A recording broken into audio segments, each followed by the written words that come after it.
নমস্কার বন্ধুরা, welcome back to my channel Labani's ক্রিয়েটিভিটিতে সকলকে স্বাগত জানিয়ে আজকে আরও একটা নতুন ভিডিওর সঙ্গে। তো আজকে আমার যে বেসিন এরিয়াটা রয়েছে সেটা মেকওভার করব, মানে খুব ছোট্ট করে, সেভাবে আর কি সেরকম কিছু মেকওভার না, মানে যে সমস্ত প্রয়োজনীয় জিনিসগুলো থাকে সেগুলো রাখবার এখানে ঠিক জায়গা পাওয়া যাচ্ছিল না। তো যেই কারণে একটা এইরকম অ্যাডহেসিভ সেলফ একটা অনলাইন থেকে কেনা হয়েছিল।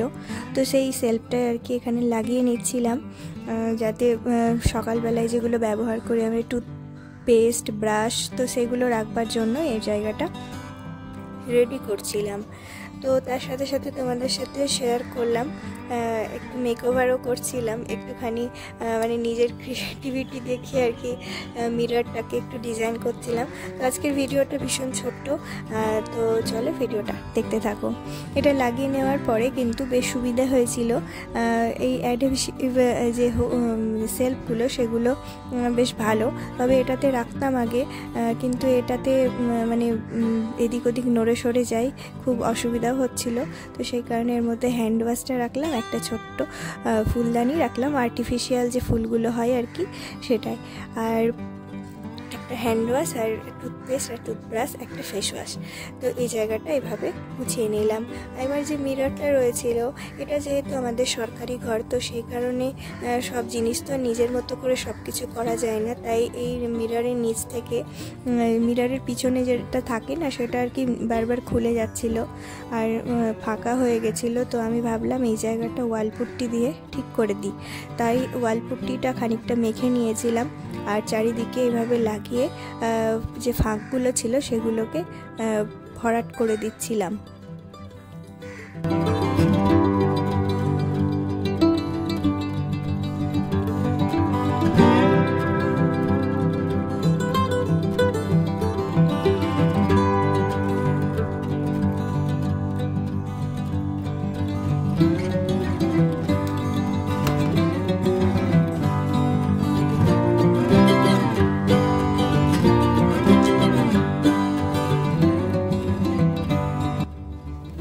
তো ওয়ালপুট্টিটা ভালো করে চারিদিকে লাগিয়ে নিয়েছি, শুধু নিচের অংশটাতেই লাগিয়েছি, যত দূর অবধি প্লেট রয়েছে। তার উপরে উপরের দিকে যে দেওয়ালের অংশ রয়েছে সেখানে কিন্তু দিইনি। আর তারপরে হলো হাতে একটু জল নিয়ে এটার ওপরটা একদম মসৃণ করে দেওয়ার চেষ্টা করেছি। তারপর চারিপাশে আর কি লেগে গেছিলো কাঁচের মধ্যে বা দেওয়ালের মধ্যে, সেগুলো একটা ভেজা ন্যাকড়ার সাহায্যে দুই পাশটা মুছে নেব, কারণ এগুলো শুকিয়ে গেলে তখন আর সহজে উঠতে চায় না। তো সেই কারণে ভেজা অবস্থাতেই এই কাজটা করে নেওয়া ভালো। এবারে যে ডোটা বানিয়েছিলাম তার কিছুটা অংশ বেঁচে গেছে, তারপর ভাবলাম এটা দিয়ে কি করা যায়। তখন আর কি মাথাতে একটা আইডিয়া আসলো, এর যে কাঁচটা রয়েছে তার ওপরে একটু ডিজাইন করি, তাহলে দেখতে ভালো লাগবে। কাঁচটা যেহেতু ফ্রেমের চারিদিকটা ফ্রেমের মতো করে করা ছিল না, তো সেই কারণে একটুখানি আর কি ডিজাইনের মতো করতে চাইলাম। তাই এইভাবে গোল গোল করে কিছু বল করে নিচ্ছি, আর তারপরে এরকম ফুলের মতো আকার দিয়ে আর কি এগুলো লাগিয়ে নেব।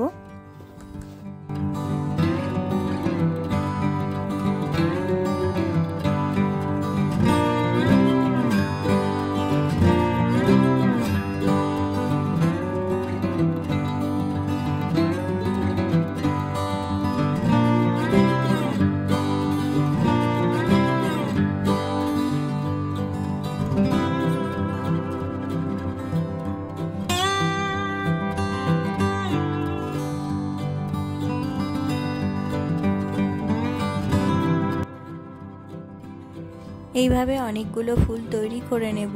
বিভিন্ন সাইজের ফুলগুলো তৈরি করেছি, বড়, তার থেকে একটুখানি ছোট, তার থেকে আরও ছোট, এইভাবে তৈরি করবার চেষ্টা করেছি। এটার দুটো কর্নারে দিলে বেশি ভালো হতো, কিন্তু একটা কর্নারে দেওয়ার পরে আর কি ওয়ালপুটিটা শেষ হয়ে গেছিলো। তো পরে ভেবেছিলাম আরও একটা কর্নারে আমি করব। তারপর বেশ কিছু দিনের মধ্যে আমাদের আবার ঘরটা চেঞ্জ করার কথা আসে, তাই আর এখানে কিছু করিনি।